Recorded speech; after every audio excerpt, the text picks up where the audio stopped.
Olá, aqui é o Giovanni Ângelo e esse episódio está pecaminoso. Sejam todos muito bem-vindos aqui ao nosso segundo episódio desse podcast Tomando Juízo, um podcast cristão aqui criado para fornecer semanalmente doses homeopáticas de aconselhamento, cuidado e, claro, juízo à luz das Escrituras. E foi assim que na semana passada a gente começou falando sobre o nosso primeiro episódio. Falamos sobre a doutrina da criação, aquela doutrina que fala como Deus cria todo o universo, todas as coisas a partir do nada, como tudo isso era muito bom e como isso manifesta a sua glória. Se você não ouviu esse episódio, eu te encorajo a você voltar aí no seu aplicativo, ouve lá, é muito importante. Essa primeira temporada ela é pensada, num raciocínio sequencial ali, então é muito importante que você ouça esse primeiro episódio, depois volta aqui, escute aqui o segundo. E nesse segundo episódio a gente vai falar sobre o quê?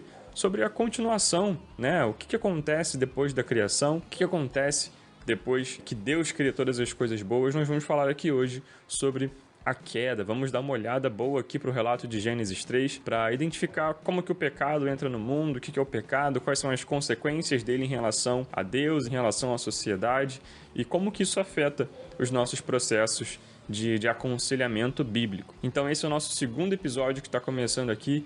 Fica aí com a gente que hoje tem bastante conteúdo. Vamos lá!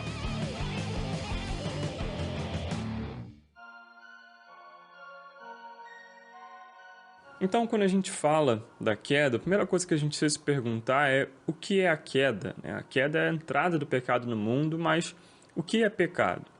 Pecado é qualquer anseio ou falta de conformidade com a lei de Deus ou qualquer transgressão dessa lei.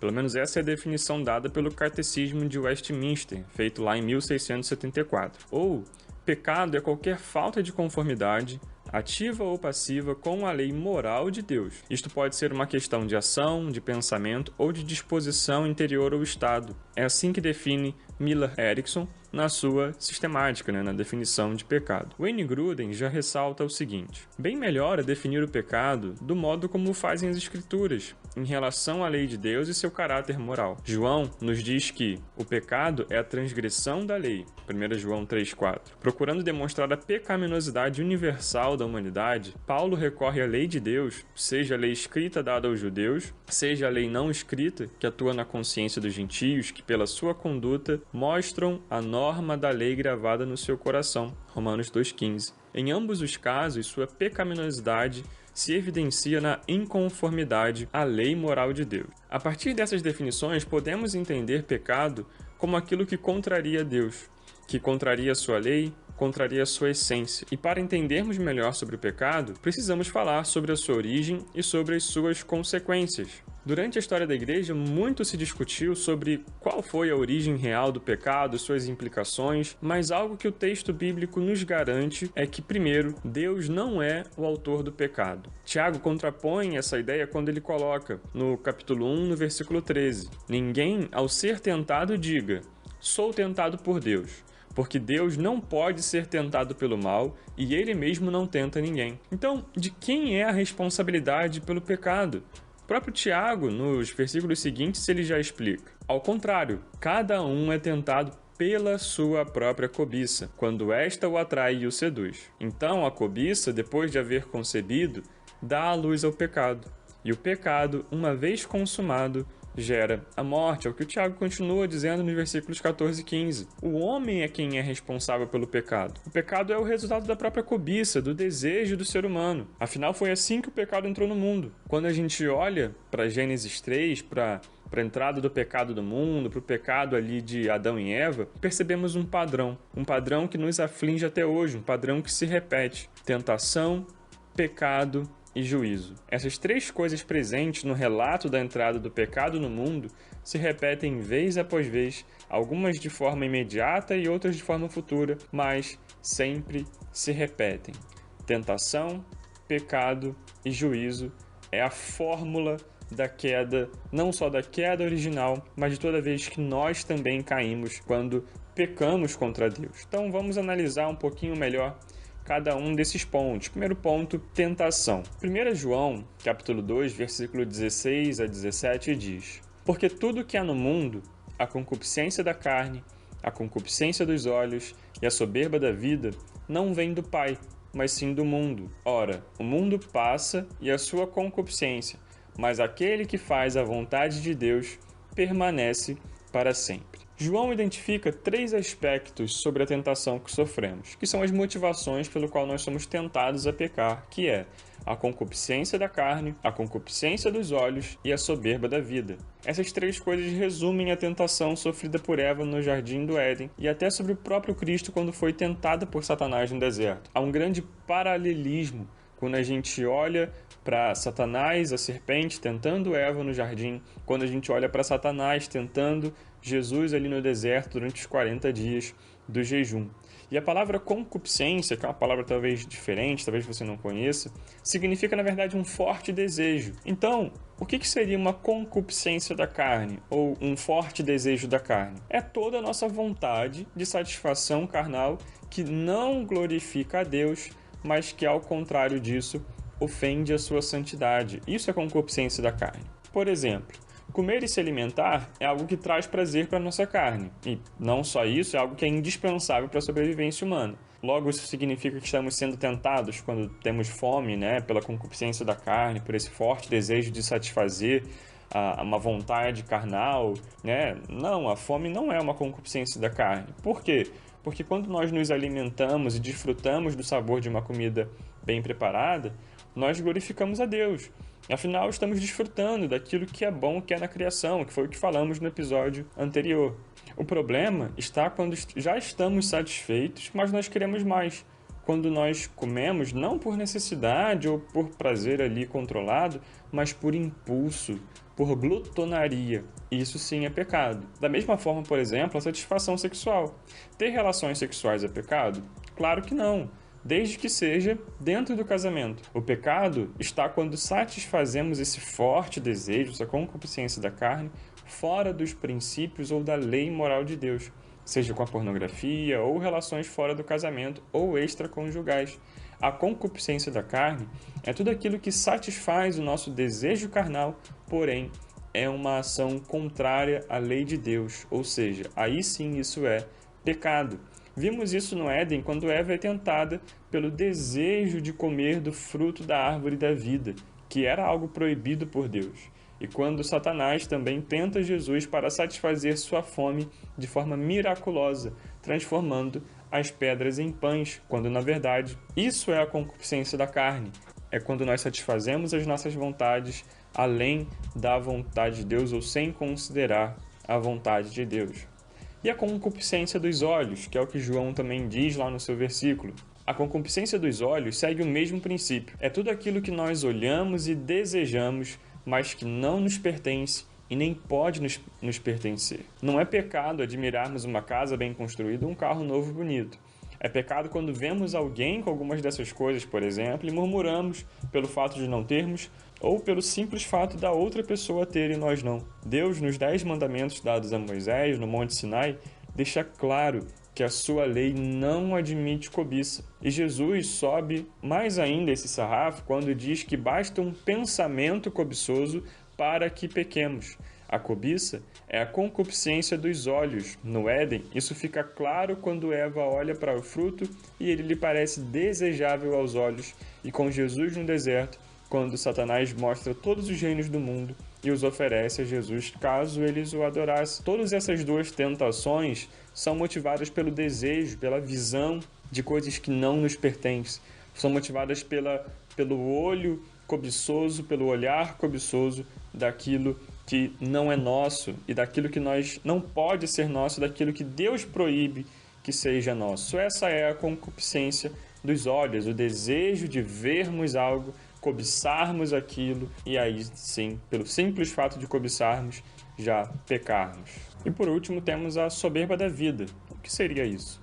Bem, a soberba da vida nada mais é do que querermos ser mais do que nós realmente somos. E aqui não estou falando de lutar e correr atrás de seus objetivos para a glória de Deus, mas sobre querer ser Deus, sobre querer perseguir os seus objetivos independente de Deus ou como se Deus não existisse. Viver uma vida sendo o seu próprio Deus. Essa é a soberba da vida. Esse é o pecado que o orgulho e o egoísmo nos fazem cometer. Nós somos tentados a ser os nossos próprios ídolos e não a viver uma vida de devoção a Deus, mas a nós mesmos. No Éden, o que a serpente disse sobre como Eva seria se comesse do fruto? Que ela seria igual a Deus. E Jesus no deserto, quando Satanás o leva até o alto do pináculo do templo e pede que ele se jogue, e assim desafiando Deus. Soberba da vida.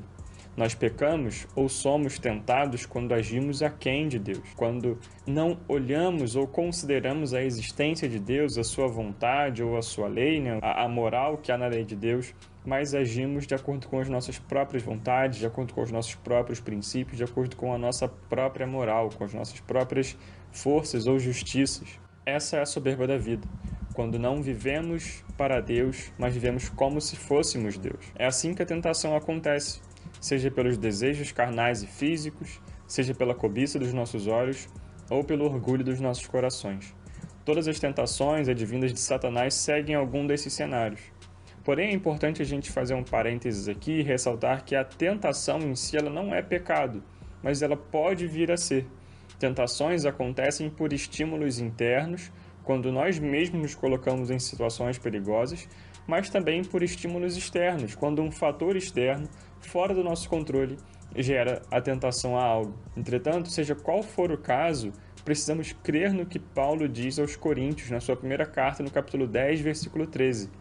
Não sobreveio a vocês nenhuma tentação que não fosse humana, mas Deus é fiel e não permitirá que vocês sejam tentados além do que podem suportar. Pelo contrário, juntamente com a tentação, proverá livramento, para que vocês a possam suportar.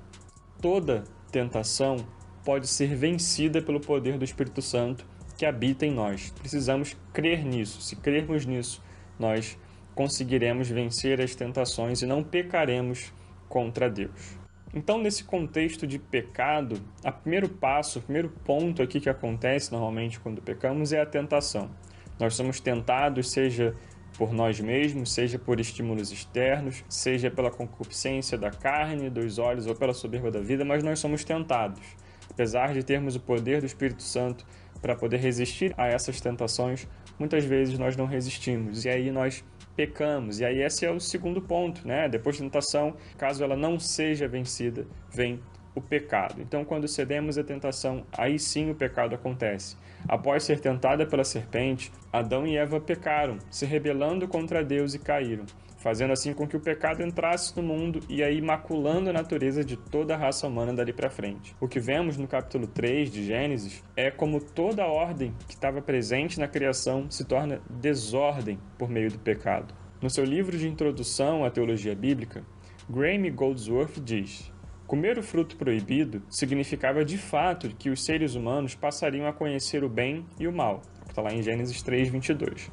O processo pelo qual eles alcançaram isso incluiu a rebeldia contra a verdade e a sua fonte. Ao invés de conhecer o bem e o mal, rejeitando o mal e permanecendo bons, eles preferiram rejeitar o bem e se tornarem maus. Wayne Grudem nos ajuda a entender também que através dessa rebeldia podemos tratar de duas consequências diretas a todos os seres humanos.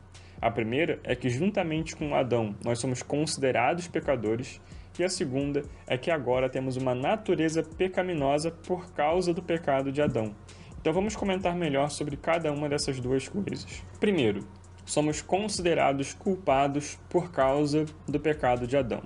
Paulo, no capítulo 5, do versículo 12 ao 21, explica claramente esse conceito ao comparar Adão e Cristo. No versículo 12 ele diz: portanto, assim como por um só homem entrou o pecado no mundo, e pelo pecado veio a morte, assim também a morte passou a toda a humanidade, porque todos pecaram.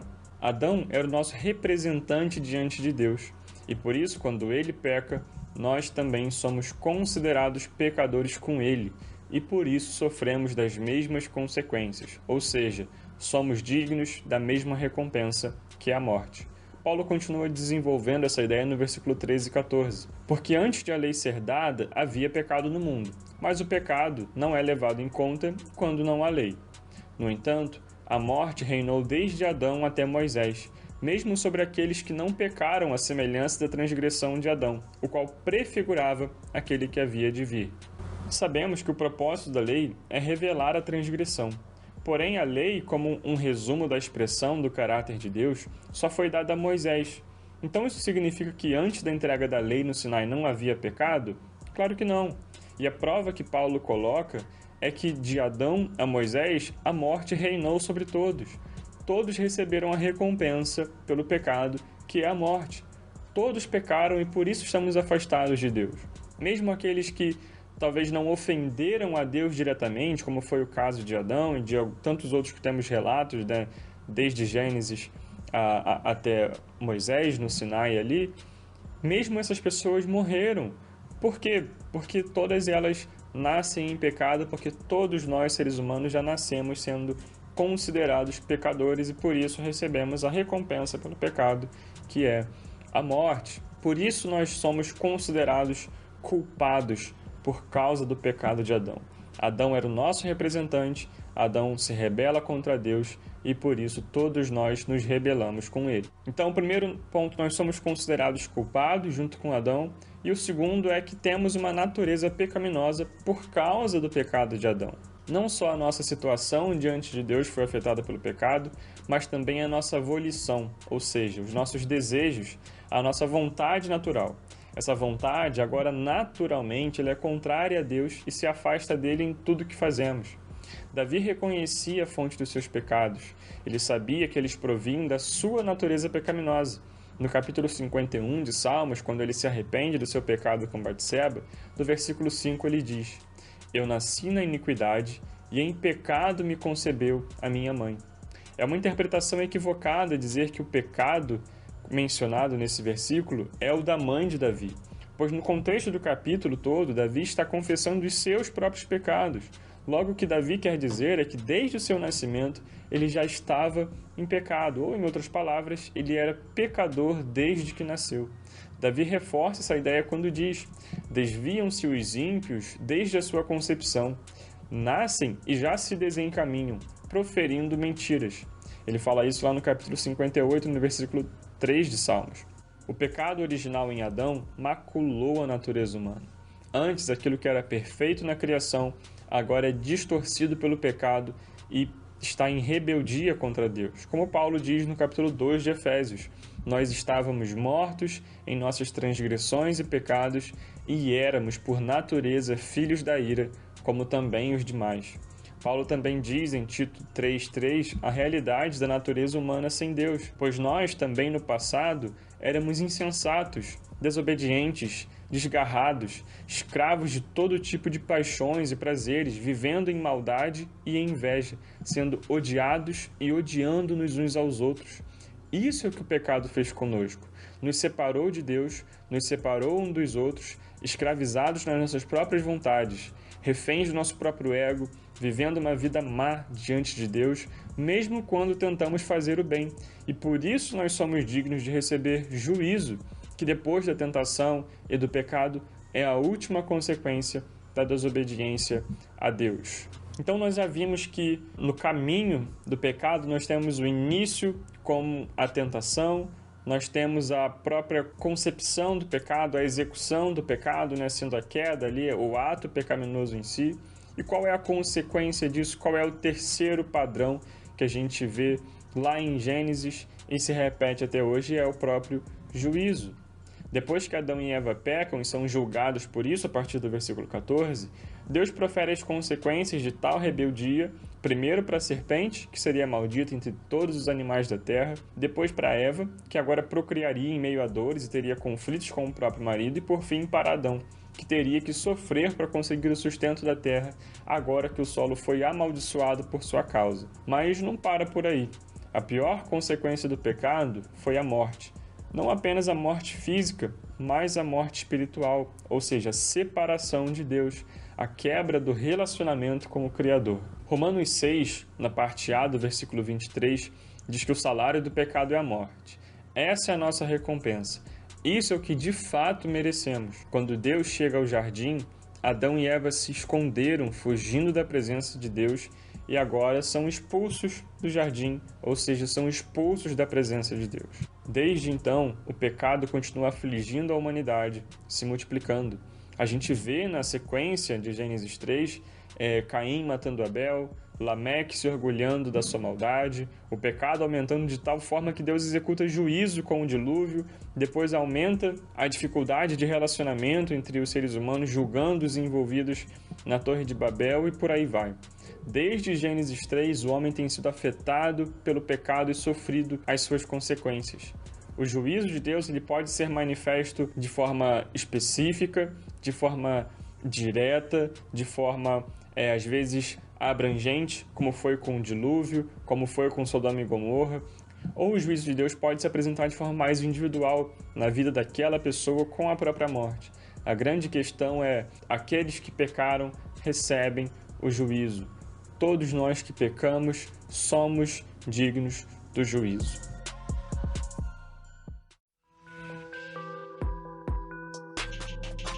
Então, entendendo o que é o pecado, que é essa nossa rebeldia contra a lei moral de Deus, entendendo que esse pecado se apresenta a nós pela tentação, que nós podemos ou não pecar, mas se pecamos, recebemos juízo, entendendo que isso é um padrão que se repete a todos os seres humanos desde Gênesis 3, como nós, conselheiros bíblicos ou irmãos em Cristo, podemos nos ajudar mutuamente a partir dessas verdades. Robert Jones e Brad Hambrick dizem no livro Aconselhamento Bíblico Cristocêntrico que, para compreender as pessoas e seus problemas com precisão, temos que começar pela avaliação através das lentes da Palavra de Deus. A resposta da Bíblia é simples, mas profunda. A causa de tudo é o pecado. A gente precisa entender isso. Quando a gente está lidando com os nossos próprios problemas, com as nossas próprias dificuldades, ou com as dificuldades e os problemas de outras pessoas, nós precisamos entender que tudo isso, em última análise, vem pelo pecado. Toda mazela, todo sofrimento que nós temos parte da criação caída, parte de outros seres humanos caídos, parte do nosso próprio coração caído. Esse é o princípio para que a gente consiga entender a situação. Claro que cada situação vai precisar ser analisada no seu próprio contexto, mas a gente precisa entender que o pecado não pode ser desconsiderado de cada processo que passamos. E os autores colocam nesse mesmo livro 8 distinções funcionais sobre o pecado que nos ajudam a aconselhar com sabedoria. Eu separei 3 delas aqui que eu acho que são bem importantes ou que já dão para a gente uma consciência sobre o pecado e seus efeitos na nossa vida, que nos ajudam bastante na forma como olhamos para os nossos problemas ou para o problema dos outros, ou como olhamos para o nosso próprio pecado ou para o pecado dos outros. O primeiro ponto é entender a diferença entre o pecado pessoal que cometemos e o sofrimento que experimentamos devido ao pecado externo. Primeiro, precisamos entender que nem tudo que acontece conosco ou à nossa volta é consequência direta de um pecado direto cometido por nós. Muitas vezes o sofrimento que passamos é resultado simplesmente de vivermos em uma criação caída e decadente que geme enquanto não é redimida. Claro que existem casos e casos. O sofrimento de um casamento destruído porque um homem ou uma mulher se envolveu em um relacionamento extraconjugal que foi descoberto não tem nada a ver com a criação caída, mas sim com o próprio coração pecaminoso do pecador. Mas o sofrimento causado por catástrofes e desastres naturais, por outro lado, é consequência do efeito do pecado no mundo. Recentemente, enquanto eu estou gravando esse episódio, a gente está acompanhando o sofrimento da Turquia e da Síria após um terremoto que literalmente abriu o chão, separou cidades e, infelizmente, já matou milhares de pessoas. Esse sofrimento não é consequência dos pecados de indivíduos específicos que moravam naquela região, por exemplo, mas sim da presença do pecado na criação. Entendermos a diferença entre o que é sofrimento gerado pelos meus pecados ou pelo pecado do mundo em geral é fundamental para uma vida madura diante de Deus e para aconselhar-nos uns aos outros. Se a gente consegue ter isso claramente, a gente já vai conseguir ter uma abordagem mais clara, uma abordagem mais específica e um esclarecimento daquilo que nós estamos passando, seja fruto da nossa desobediência ou fruto da criação caída como um todo. E a segunda diferença que eu separei do que os autores colocam é a diferença do pecado como incredulidade e do pecado como rebelião. O ponto aqui é, o que nos tem motivado a pecar? Identificar a causa é um grande passo para o arrependimento. Às vezes, os mesmos pecados podem ser cometidos por motivações diferentes. Os autores trazem um exemplo de que um ansioso peca por incredulidade ou que um adulto peca por rebelião. Porém, é possível que o ansioso peque por rebelião a Deus, em querer estar no controle de todas as coisas, e que o adúltero peque por não crer que Deus pode restaurar o seu casamento ou suprir as suas necessidades dentro dele. Você vê que não há um padrão, não há uma regra que aquele pecado é por incredulidade ou o outro pecado é por rebelião. Diversos pecados, inclusive os mesmos pecados, podem ser por motivos diferentes. Seja qual for o caso, a gente precisa entender essa diferença para que a gente consiga nos arrepender ou para que possamos aconselhar os outros com sabedoria. Então, entender a diferença do pecado como incredulidade e do pecado como rebelião também é um grande passo para o arrependimento, para a restauração do pecador. E por último, para a gente encerrar aqui, a diferença entre o pecado do desejo por coisas proibidas ou do pecado por desejar demais coisas boas. Muitas vezes o nosso problema não está nas coisas proibidas, mas nas coisas que são lícitas. É fácil para mim e para você reconhecermos um pecado que é claramente pecado e buscar arrependimento em Deus para isso. Agora, é muito mais sutil quando o desejo é um desejo por algo permitido e até uma coisa boa, mas que desejamos tanto isso que aí esse desejo, essa cobiça se torna pecado. Por exemplo, eu sei que puxar o tapete de alguém no trabalho para ser promovido no lugar da pessoa é pecado. E como cristão, provavelmente eu não vou ter problemas com esse tipo de atitude. Porém, como cristão, eu posso desejar ser promovido no trabalho e ter um aumento na renda da família. Eu desejar isso não é um pecado. Pecado é quando eu passo a desejar tanto isso porque lá no fundo eu não creio que Deus pode me sustentar nas minhas necessidades. Pecado é quando eu desejo tanto isso porque eu quero receber reconhecimento e valorização das pessoas pela promoção que eu consegui. Pecado é quando eu desejo tanto isso que trabalho muito mais que o necessário e não dou a atenção e o suporte que a minha família precisa. Muitas vezes a nossa dificuldade vai ser com as coisas permitidas, com as coisas boas, e não com aquelas coisas que são proibidas. A grande questão é a gente estar sempre sondando o nosso coração. A grande questão é a gente estar sempre atentos à motivação do nosso coração, ao desejo do nosso coração e principalmente estar depositando tudo isso em Deus. Quando a gente cria essa consciência da motivação do nosso coração, a gente consegue ou nos arrepender de forma mais rápida dos nossos pecados, ou seja, eu cometo um pecado e com pouco tempo eu percebo esse pecado e me arrependo, ou a gente consegue identificar isso ou ajudar pessoas a identificar isso na vida delas e aí a gente consegue ser melhores conselheiros bíblicos, né? Conseguimos, pela graça de Deus e pela sua palavra, ajudar melhor outras pessoas. Então, entender a diferença do sofrimento causado pelo meu pecado ou pelo pecado externo, entender o que tem motivado o meu pecado, se é a incredulidade ou se é a rebelião, entender a diferença entre se eu estou desejando coisas proibidas ou se eu estou desejando exageradamente coisas boas, se entendermos isso e mais os outros exemplos que também estão no livro, né, eu não trouxe aqui, já é um grande passo para a gente se arrepender dos nossos pecados ou aconselhar os outros ao arrependimento. Mas tudo isso só será possível se tivermos uma compreensão clara do estado natural do ser humano, se entendermos que Deus criou tudo bom, mas o pecado distorce e mancha toda a criação, e que pelo pecado somos culpados diante de Deus e dignos da condenação eterna. Somente reconhecendo as tentações e confiando na força concedida pelo Espírito Santo poderemos resisti-las. Para eu terminar, eu gostaria de ler com vocês Romanos 6, do versículo 12 ao 14. Portanto, não permitam que o pecado reine em seu corpo mortal, fazendo com que vocês obedeçam às suas paixões. Também não ofereçam os membros do corpo ao pecado, como instrumentos de injustiça, mas como pessoas que passaram da morte para a vida, ofereçam a si mesmos a Deus e ofereçam os seus membros a Deus, como instrumentos de justiça, porque o pecado não terá domínio sobre vocês, pois vocês não estão debaixo da lei, e sim da graça. A minha oração é que o Senhor nos ajude a mortificar a nossa carne, reconhecer, confessar e nos arrepender dos nossos pecados e que sejamos libertos daquilo que ofende a Deus e machuca os outros.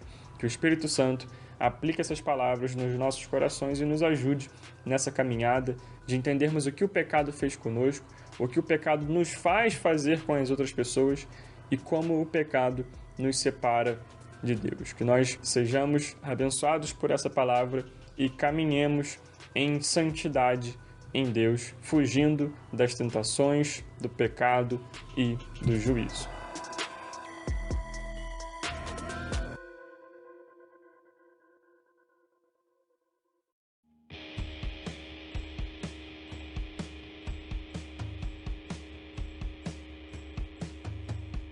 Bom, pessoal, encerramos por aqui então esse nosso segundo episódio. Falamos aqui, como eu disse lá no primeiro episódio, a gente está fazendo essa primeira temporada com as principais doutrinas da fé cristã. Então a gente começou falando sobre a criação, sobre a origem de tudo. Falamos nesse episódio aqui sobre a queda.